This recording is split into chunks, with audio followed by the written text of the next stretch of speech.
Isang magandang umaga po sa inyo. Welcome to Daily Walking with Jesus to Eternity. At atin po ngayong pag-aralan at pakinggan muli ang salita ng Diyos. Ito po ay matatagpuan sa Juan chapter 5, verse 1 to 15. Pagkaraan nito ay dumating ang isang pista ng mga Hudyo at pumunta si Jesus sa Jerusalem. Sa lungsod na ito ay malapit sa pintuan ng mga tupa at may malaking imbakan ng tubig na may 5 portiko, kung tawagin ito sa wikang Hebreo ay Betsata. Nasa paligid nito ang maraming may sakit, mga bulag, mga pilay at mga paralitiko. Sila'y naghihintay na gumalaw ang tubig dahil may panahong ang isang anghel ng Panginoon ay bumaba at pinagalaw ang tubig. At ang naunang lumusong sa tubig, matapos na ito'y gumalaw, ay gumaling sa anumang karamdaman. May isang lalaki doon na 38 taon nang may sakit. Nakita siya ni Jesus at alam niyang matagal nang may sakit ang lalaki, kaya tinanong niya ito, "Gusto mo bang gumaling?" Sumagot ang may sakit, "Ginoo, wala pa pong maglulusong sa akin.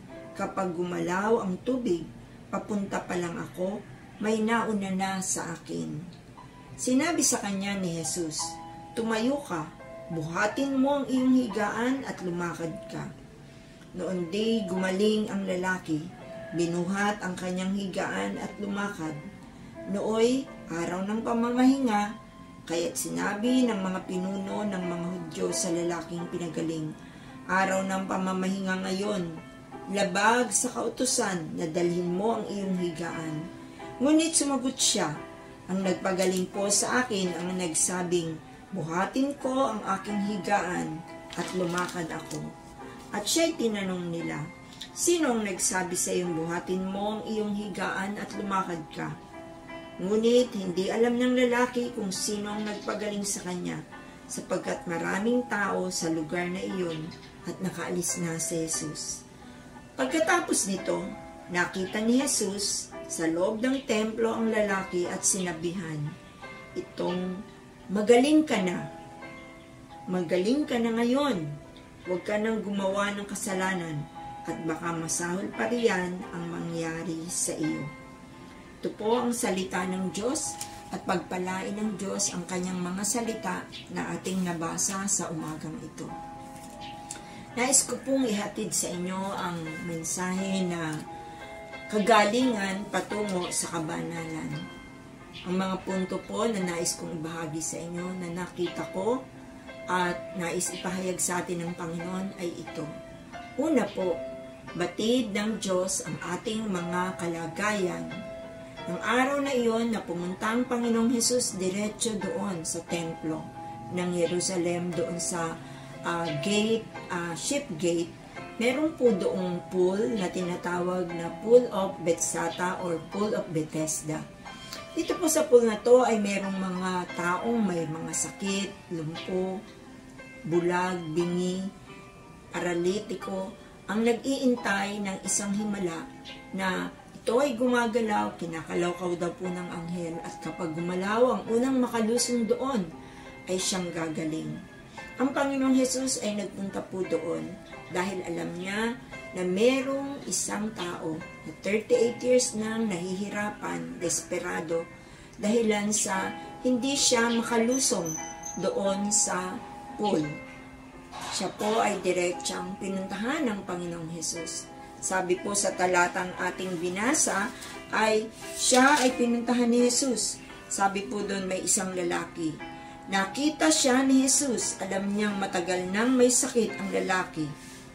Yun po, alam ng Panginoong Jesus na matagal nang may sakit ang lalaking ito. Ganyan po ang Panginoon. Batid po niya ang ating mga kalagayan. Batid po niya na matagal ka nang nahihirapan sa iyong karamdaman, sa iyong problema, sa iyong pasanin, sa iyong kasalanan.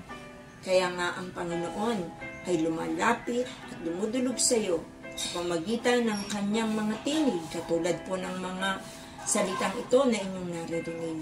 Nais ng Panginoon na tulungan ang bawat isa sa atin. katulad ng pagtulong na ginawa niya sa taong paralitikong ito na 38 taon nang pinahihirapan. Baka ikaw po o meron kang kakilala na ganito ang kalagayan. Maaaring ikaw ang ginagamit ng Panginoon para puntahan siya at sabihin ang kagalingang hatid ni Jesus. Pangalawa po ay nais kong ipakita sa inyo na sabi po dito sa salita ng Diyos na ito po ay nakita ko rin at gusto ipakita sa atin ng Panginoon ay yung katotohanan siya ay tinanong ng Diyos, nais mo bang gumaling? Yun, ang tanong po ng Panginoon dito. Sabi, gusto mo bang gumaling? Di po ba nakikita naman ng Panginoon ang kahinaan niya? At sabi nga natin, alam ng Panginoon ang kanyang pinagdaraanan. Pero bakit kailangan siyang tanungin ng Panginoon na gusto mo bang gumaling? Pangalawa po ay nais ipakita ng Diyos na kailangang magmula sa atin ang pagnanais na gumaling, ang desire to get well, the desire to be liberated from the long bondage of sin. Nais ang Panginoon na tayo ang magpahayag niyan sa Kanya. Ang paglapit sa Kanya ng may kapakumbabaan, ang pagsasabi sa Kanya ng ating mga pangangailangan. Di po ba siya ay omniscient God na nalalaman ang lahat ng ating kailangan? Pero bakit kailangan pa tayo mag-pray at magsalita, magsabi sa Panginoon?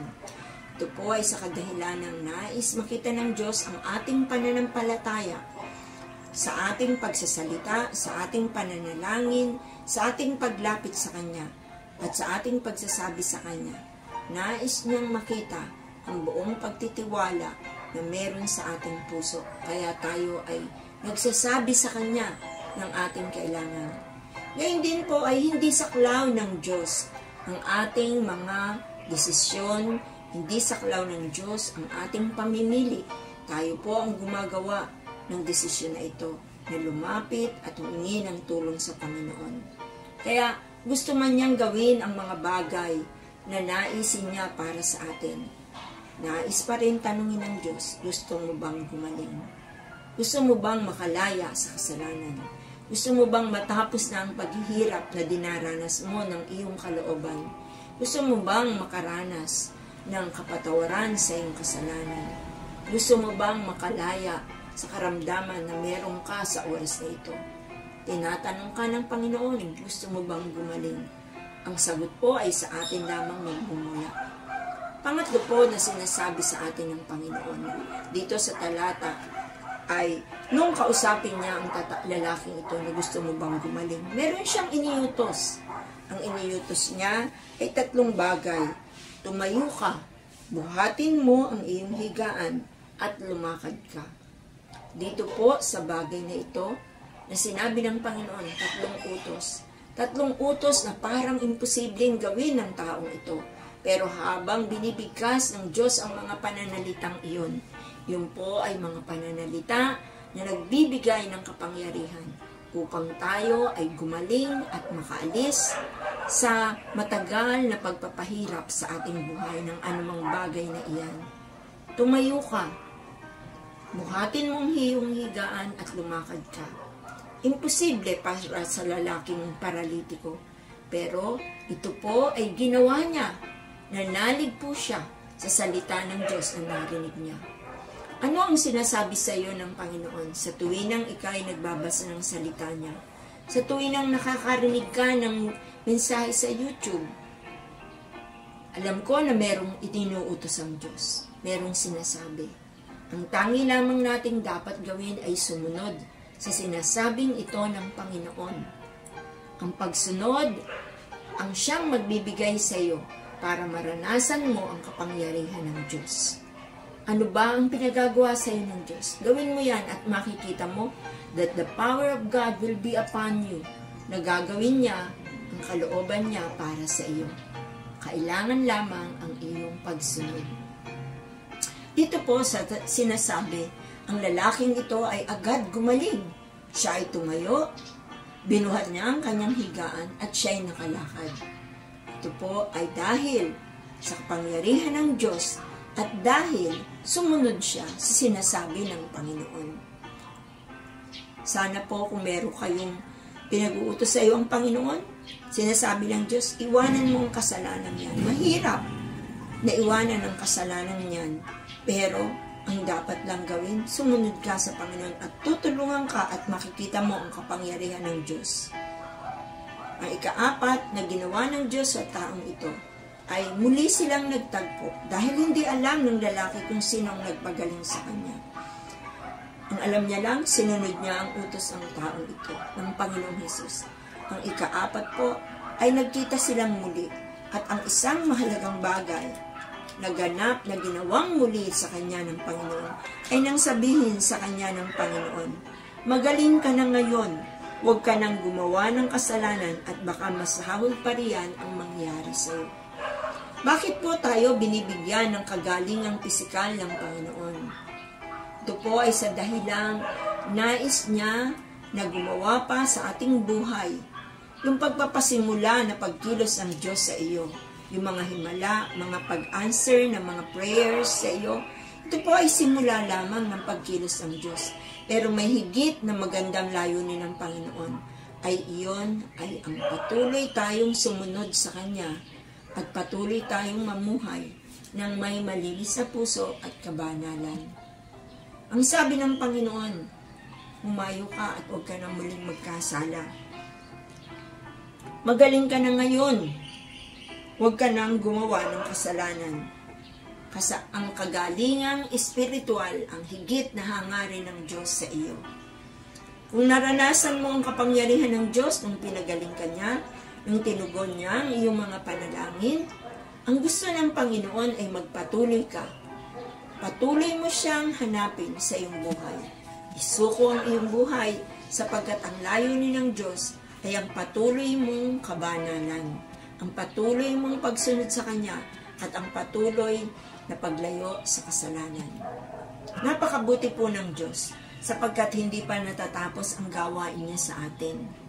Nais niya na muli mo siyang ma-encounter sa pamamagitan ng pagsuko ng iyong buhay at patuloy na pagsunod sa kanyang kalooban. Sa umagang ito, ano ang sinasabi sa iyo ng Panginoon? Ayon sa mga mensaheng narinig, dalangin ko na kumilos ang Diyos sa iyong buhay at gawin natin kung anong sinasabi sa atin ng Panginoon at mararanasan natin ang ganap niyang kapangyarihan patungo sa ating kabanalan. Pagpalain po kayo ng Panginoon, tayo po ay manalangin. O aming Diyos, pinasasalamatan ka namin sa nais mo at sa layunin mo sa aming buhay. Kami ay iyong pagagalingin patungo sa kabanalan. Ito po, Panginoon, ay makakamta namin sa tuwinang kami ay susunod sa iyong inuutos, sa iyong sinasabi sa amin. Maraming salamat, Panginoon. Ito po ang aking samot dalangin sa pangalan ni Jesus. Amen.